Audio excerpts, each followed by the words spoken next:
মাইক্রোবায়োলজিতে আমরা আসলে একটা টার্ম খুব ফ্রিকোয়েন্টলি ইউজ করি, সেটা হচ্ছে ভার্টিক্যাল স্প্রেডিং। যে ডিজিজ কীভাবে ট্রান্সমিশন হচ্ছে সেটার একটা প্রসেস বা একটা ওয়ে আমরা বলি যে ভার্টিক্যাল স্প্রেডিং।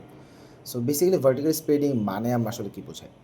তো যদি এরকম হয় যে কোনো একটা পার্সন আসলে আমরা দেখছি যে কোনো একটা ডিজিজ ট্রান্সমিশন হচ্ছে, কোনো একটা ইনফেকশন ট্রান্সমিশন হচ্ছে, সেটা ইন দ্য ইউটেরাস, লাইক মা প্রেগন্যান্ট, ফিটাস ইন দ্য ইউটেরো। এখন মা থেকে যদি ইনফেকশনটা যদি ফিটাসে চলে যায়, তাহলে from mother to the fetus in the utero যদি এটা স্প্রেড হয় সেটা ভার্টিক্যালি স্প্রেড।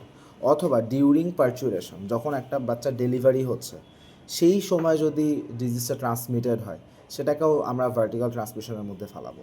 বা যদি এইরকম হয় যে কোনো একটা পার্সন থ্রু ব্রেস্ট ফিডিং যদি সে ইনফেক্টেড হয়ে থাকে, সেটাকে আমরা ভার্টিক্যাল ট্রান্সমিশন বলতে পারি। তার মানে সহজ কথা হচ্ছে, মা থেকে যদি বাচ্চা এফেক্টেড হয়, সেটা বাচ্চাটা ইউটেরাসে থাকুক, ডিউরিং পারচুরেশন হোক বা ডিউরিং ব্রেস্ট ফিডিং হোক, ইন দিস থ্রি ওয়েজ যদি ইনফেকশনটা from mother to the baby যদি সেটা ট্রান্সমিটেড হয় বা from mother to the fetus যদি ট্রান্সমিটেড হয়, তখন সেটাকে আমরা বলছি ভার্টিক্যাল ট্রান্সমিশন।